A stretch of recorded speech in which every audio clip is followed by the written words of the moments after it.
Kali ini saya mau ke Pak Trubus. Pak Trubus, kalau kita lihat ya Pak, kalau fenomenanya pertamanya di kalangan masyarakat, mungkin karena kita bisa punya alasan, ini kan alasannya mungkin karena tergiur keuntungan pada saat mau melakukan dan bergabung ke judi online. Tapi sekarang malah merambah ke anggota DPR, DPRD, sampai ke sekretariat jenderalnya, ASN, wartawan, bahkan juga ada. Menurut Anda ini karena apa Pak? Kalau melihat fenomena seperti ini?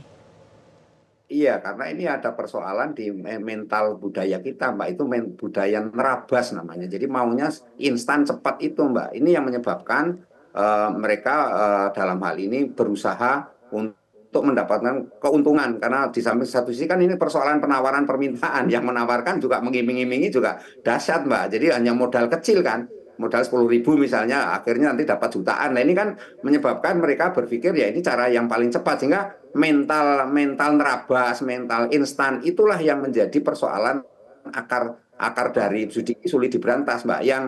Yang bisa hanya di situ ditegakkan kekitohnya kembali bahwa judi itu haram, yaitu dikembalikan kepada konteks agama. Karena itu peran dari tokoh-tokoh keagamaan termasuk dalam ini ormas-ormas keagamaan sangat penting di sini, Mbak, sangat mendasar. Yang kedua termasuk saya melihat itu sudah masuk ke kalangan desa-desa itu di kampung-kampung. Nah, desa ini kan ada semacam kepala desa di mana mereka ini selama ini dapat katakanlah dana desa ini perlu diidentifikasi, di mapping itu, Mbak, desa-desa mana yang masyarakatnya suka main judi, termasuk itu. Nah, itu harus di mapping dan kemudian nanti ada sanksi termasuk kepada mereka juga yang selama ini menerima bansos, Mbak.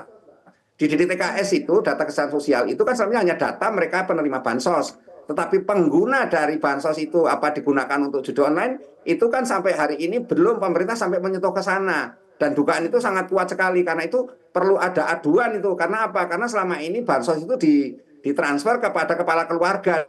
Dalam ini bapaknya. Nah kalau yang bapaknya main judi, ya anaknya nggak bisa lapor karena itu diperlukan semacam channel aduan itu sehingga nanti diketahui bahwa ini memain judi. Di samping kemudian pemerintah harus tegas kalau misalnya mereka menjudi ya dicoret itu, dia boleh menerima bansos misalnya seperti itu. Termasuk juga kalau ada desa yang kepala desanya itu di desanya banyak sekali yang main judi, ya itu dana desanya sementara di stop aja dulu gitu. Jadi ada sanksi-sanksi yang lebih tegas di mana kemudian mereka ini kemudian istilahnya efeknya jerah. Di tingkat kalangan yang paling elit misalnya itu ya sanksinya hukumannya berat. Nah ini persoalannya, ini kan rumitnya negara, ini konteksnya kan negara, Mbak. Negara itu punya yurisdiksi, padahal judi itu kan setiap negara beda-beda. Ada yang negara yang melegalkan. Nah di satu sisi ini yang sulitnya Kemeninfo tadi Pak Dirjen adalah kemudian mereka memproduksi lagi. Karena itu menurut saya ini konteks negara Indonesia saja, kita berdaulat, kita bikin aturannya lebih keras lagi, tegas lagi. Bagaimana yang namanya judi itu harus mendapatkan sanksi yang seberat-beratnya. Kalau perlu hukuman mati seperti pada kasus narkoba, Mbak, gitu. Jadi jangan hanya ini pelakunya dihukum mati aja kalau memang perlu ini. Jadi negara harus tegas dalam konteks ini seperti itu, Mbak. Ya. Jadi harus ada sanksi yang seberat-beratnya walaupun ini yang dia lakukan adalah judi online ya. Harus setara dengan narkoba. Tadi disampaikan Pak Trubus. Jelajahi cara baru mendapatkan informasi. Download Metro TV Extend sekarang.